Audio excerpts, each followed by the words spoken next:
Assalamualaikum warahmatullahi wabarakatuh.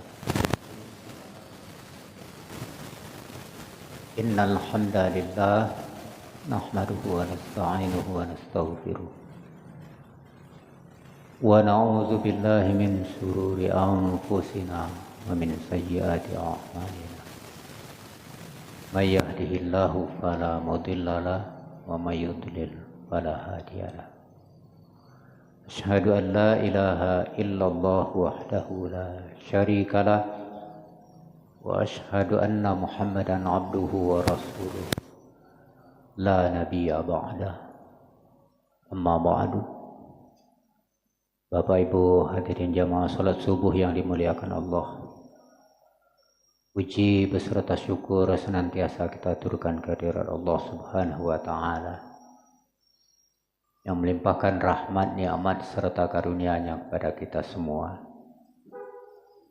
baik nikmat iman, nikmat Islam, nikmat sehat, nikmat sempat, nikmat hidup, dan nikmat-nikmat lainnya. Semoga kita menjadi orang yang pandai mensyukuri nikmat yang banyak itu. Salawat beriring salam tak henti-hentinya kita mohonkan pada Allah Subhanahu wa taala. Kiranya disampaikan pada arwah junjungan kita Nabi besar Muhammad sallallahu alaihi wasallam. Allahumma shalli ala Muhammad wa ala ali Muhammad. Bapak Ibu hadirin jamaah salat subuh yang dimuliakan Allah. Sekarang kita sudah berada di tahun 2024. Banyak peristiwa yang akan terjadi di tahun 2024 ini. Di antaranya pesta demokrasi. Namun kita di tahun 2024 ini secara diri pribadi ada juga yang perlu kita renungkan. Karena bergantinya waktu berarti bertambah umur kita. Ada orang yang tahun ini karena bergantinya tahun usianya sudah masuk 20 tahun. Ada yang 30 tahun, ada yang 40 tahun, ada yang masuk 50 tahunan. Bahkan ada yang sudah masuk 70 tahunan. Dan mungkin ada yang sudah masuk 80 bahkan 100 tahun. Itu artinya kita ini semakin lama semakin tua, umur bertambah, tapi usia kita hidup di dunia ini semakin berkurang. Umur kita nambah terus, dari 50 sampai 60, sampai nanti 61, terus tambah terus umur. Tapi usia kita berkurang, usia kita menempati dunia ini semakin bertambah umur, usia semakin berkurang. Makanya dari detik ke detik, dari menit ke menit, dari waktu ke waktu kita lewati. Namun dengan bergantinya masa, dengan bergantinya waktu itu perlu kita renungkan. Adakah perubahan dalam diri kita? Berubah ke arah yang lebih baik. Kita Indonesia ini juga kalau bisa ke depan itu berubah ke arah yang lebih baik dari waktu-waktu sebelumnya. Tapi secara diri pribadi kita juga harus berubah ke arah yang lebih baik. Menjadi orang yang lebih taat dan dekat kepada Allah Subhanahu wa ta'ala. Karena semua yang kita lakukan di permukaan bumi ini adalah untuk menggapai ridho Allah Subhanahu wa Ta'ala, apapun itu. Jadi kalau kita berubah ke arah yang lebih baik, insya Allah mendapatkan ridho dari Allah Subhanahu wa Ta'ala. Dan itu yang perlu kita renungkan. Walaupun di saat pergantian tahun itu banyak orang yang hura-hura, banyak orang yang hiburan di mana-mana, banyak orang memeriahkan dengan cara-cara tertentu, apakah itu begadang atau makan-makan bersama atau menebarkan kembang api, kemudian dengan petasan dan lain sebagainya. Sebenarnya itu kalau kita telusuri, itu ciri-ciri agama di luar Islam. Dengan cara menghidupkan lonceng, membunyikan lonceng, dengan cara menghidupkan api, dengan cara membunyikan petasan-petasan. Dan kalau orang Islam itu mengingatkan kita, itu salah satu di antaranya dengan cara mengumandangkan suara azan. Jadi kita diseru dengan suara azan itu supaya kita mendekatkan diri kepada Allah Subhanahu wa Ta'ala, supaya kita beribadah. Jadi layaknya pertambahan waktu, pertambahan masa, atau bergantinya waktu dan masa itu ada yang berganti dalam diri kita, ada yang berubah dalam diri kita, terutama ke arah kebaikan. Semua kita setuju barangkali kita ingin perubahan, terutama dalam diri kita ke arah yang lebih baik. Semoga kita menjadi orang yang lebih dekat pada Allah Subhanahu wa Ta'ala. Tapi bukan malah sebaliknya, dengan bergantinya waktu, bergantinya tahun, bergantinya masa, malah kita berubah juga tapi ke arah yang lebih buruk. Itu kita termasuk orang yang celaka. Mudah-mudahan kita semua bisa merubah diri kita menjadi orang yang lebih baik. Dan bahkan kalau masa-masa lalu kita ada berbuat dosa, maksiat dan lain sebagainya yang tidak diridhoi oleh Allah Subhanahu wa Ta'ala, insya Allah di masa mendatang, di saat-saat ke depan ini, kita bisa berubah jadi lebih baik. Bapak Ibu hadirin jamaah salat subuh yang dimuliakan Allah, ada beberapa sikap hidup manusia, beberapa sikap manusia dalam menjalani hidup ini, dalam menelusuri hidup ini, dalam memaknai hidup ini.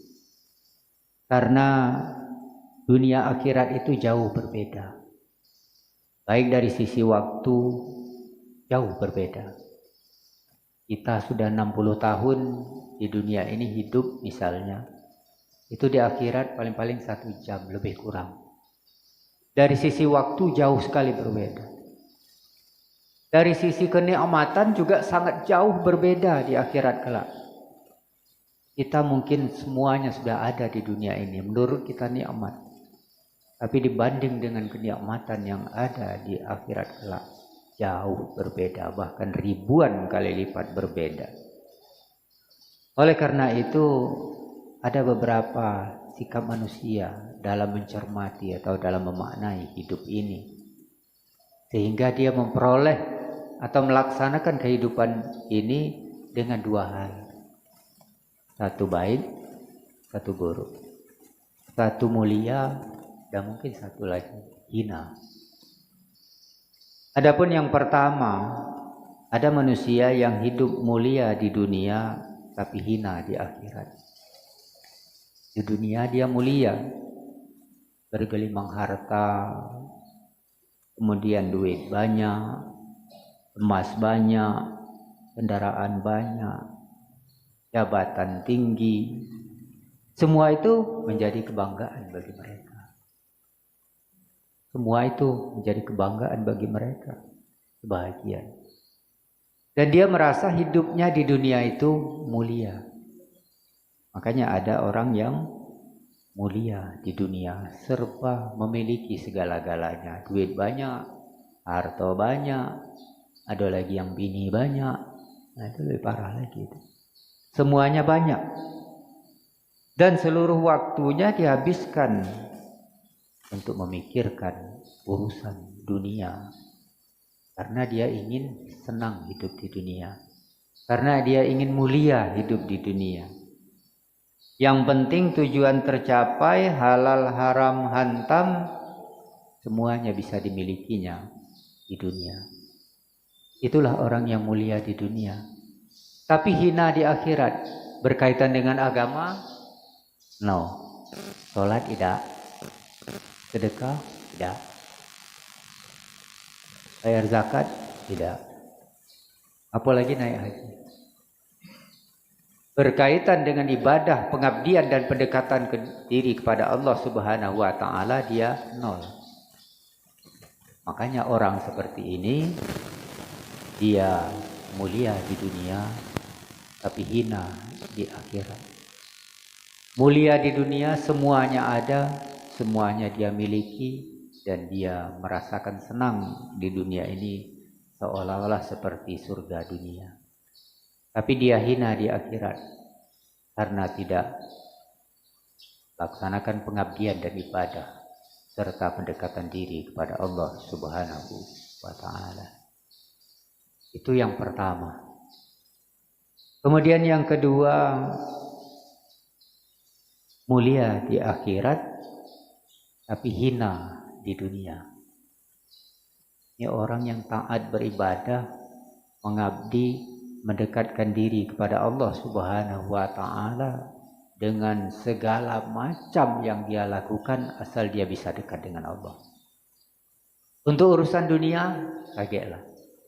Makan seadanya, pakaian seadanya, kendaraan seadanya, tempat tinggal seadanya. Makanya dia mulia hidupnya di akhirat, tetapi di dunia tidak mulia. Ada orang yang hidupnya di akhirat mulia karena mengutamakan kehidupan akhirat dulu dan menomor sekiankan kehidupan dunia. Allah mengatakan dalam Al-Quran, wabtaghi fima atakallahu darul akhirah wala tansa nasibaka minad dunya wa ahsin kama ahsanallahu ilaik. Carilah olehmu karunia Allah untuk kebahagiaan hidupmu di akhirat. Berarti bahagia di akhirat dulu, kata Allah. Untuk dunia gimana? Jangan lupa. Wala tansa nasibaka minad dunya. Tapi jangan lupakan kehidupanmu di dunia. Tapi utamanya akhirat. Dalam Al-Quran, dunia jangan lupa. Kalau yang utama sudah kita miliki, yang kedua dan yang ketiga dan seterusnya, insya Allah kita akan miliki. Kalau kita bisa mencapai kehidupan yang bahagia di akhirat, insya Allah dunia kita akan bahagia. Karena kalau orang ingin bahagia hidup di akhirat, dia tentunya taat beribadah dan mengabdi serta mendekatkan diri kepada Allah Subhanahu wa taala, dan tentunya yang dilakukannya semuanya baik di dunia ini. Selama di dunia ini yang dilakukan semuanya baik. Kalau semua yang dilakukan baik, maka bernilai ibadah di sisi Allah Subhanahu wa taala.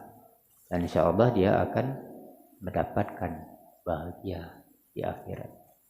Walaupun di dunia hidupnya sederhana. Dalam Islam juga kita diajarkan hidup sederhana dan tidak berlebihan.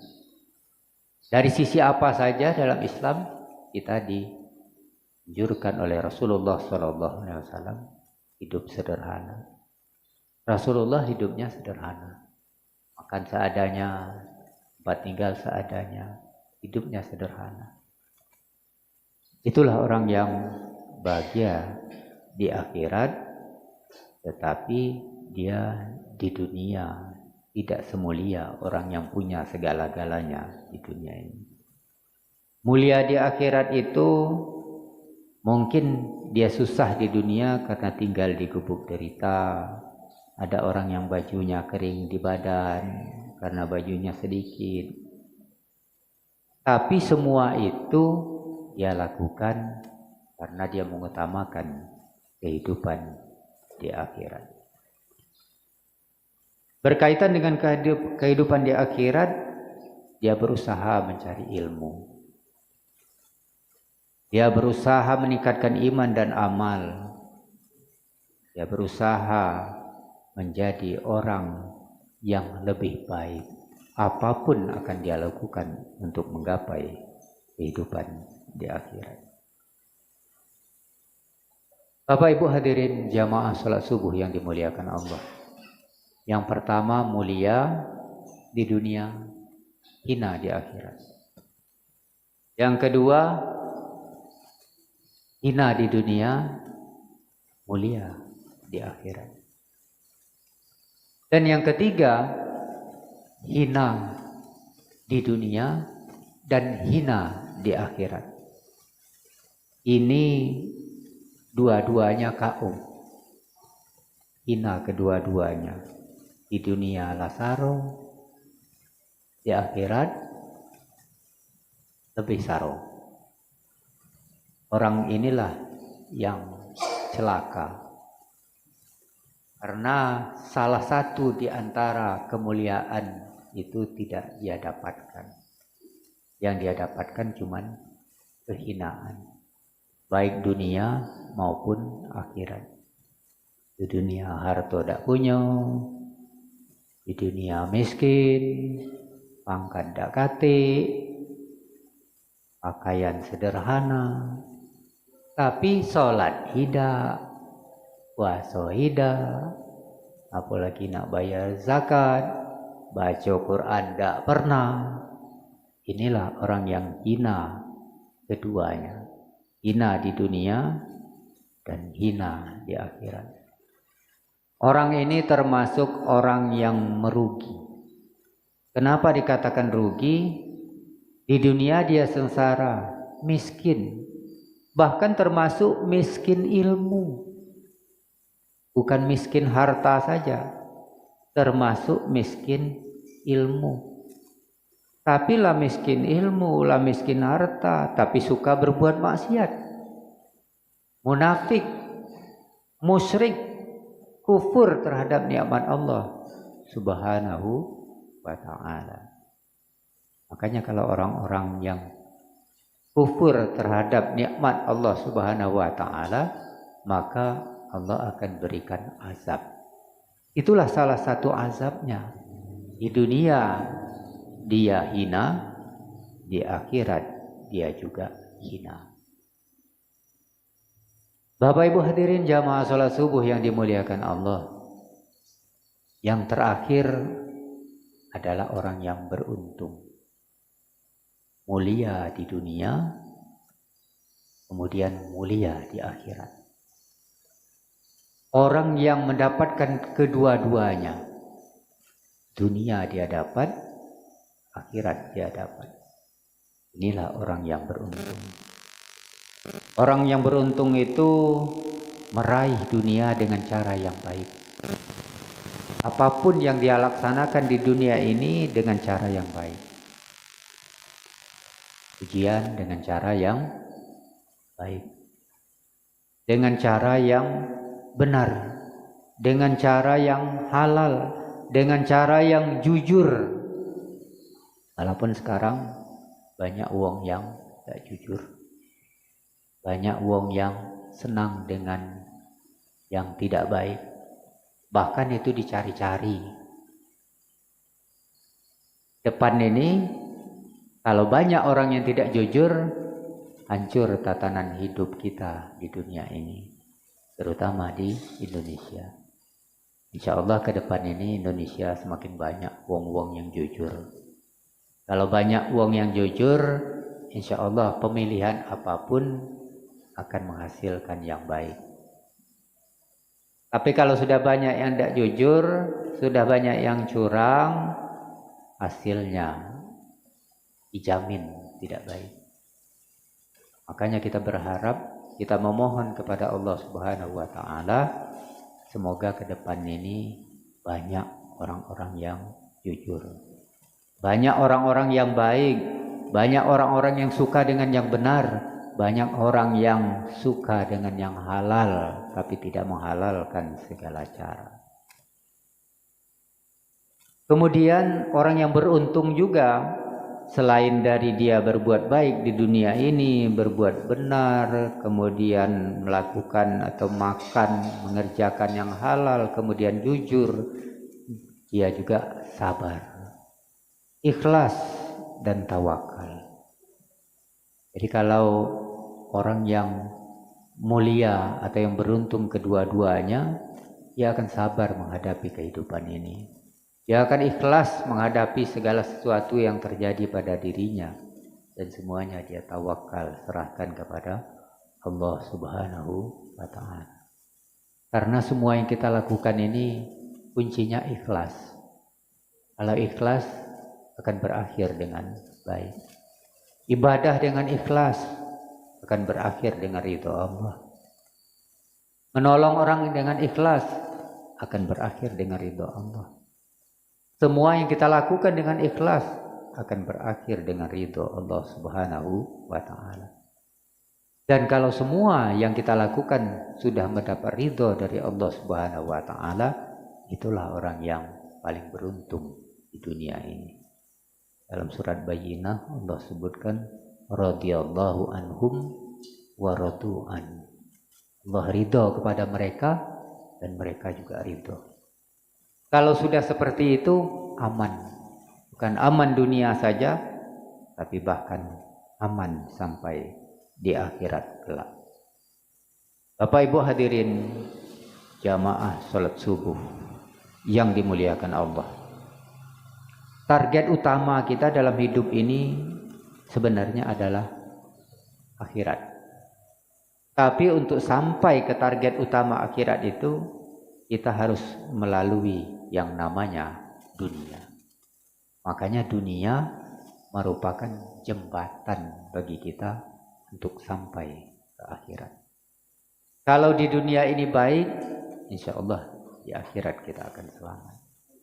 Kalau di dunia ini kita laksanakan segala sesuatu sesuai dengan perintah Allah dan tuntunan Rasulullah SAW, insya Allah di akhirat kita akan aman. Makanya orang yang paling beruntung adalah orang yang mulia di dunia dan mulia di akhirat. Di dunia dia melaksanakan yang baik, yang benar, yang halal, jujur, sabar, ikhlas, tawakal. Kemudian dia berkaitan dengan akhirat, taat, beribadah, mengabdi dan mendekatkan diri kepada Allah Subhanahu wa Ta'ala. Bapak Ibu hadirin jamaah sholat subuh yang dimuliakan Allah, dari 4 kriteria ini masing-masing kita di awal tahun 2024 ini, mari kita renungkan, masuk yang mana kita ini? Masuk yang mulia di dunia lalu hina di akhirat, atau masuk yang mulia di akhirat hina di dunia, atau masuk yang hina kedua-duanya, dunia hina, akhirat hina, atau kita masuk kedua-duanya di dunia mulia, di akhirat mulia. Di mana jawabannya? Ada pada diri kita masing-masing. Saya orang yang mengutamakan dunia, mengabaikan akhirat, berarti kelompok pertama. Lalu saya yang mengutamakan akhirat, lalu menomor sekiankan dunia, kelompok kedua. Kelompok kedua lebih baik dari kelompok pertama.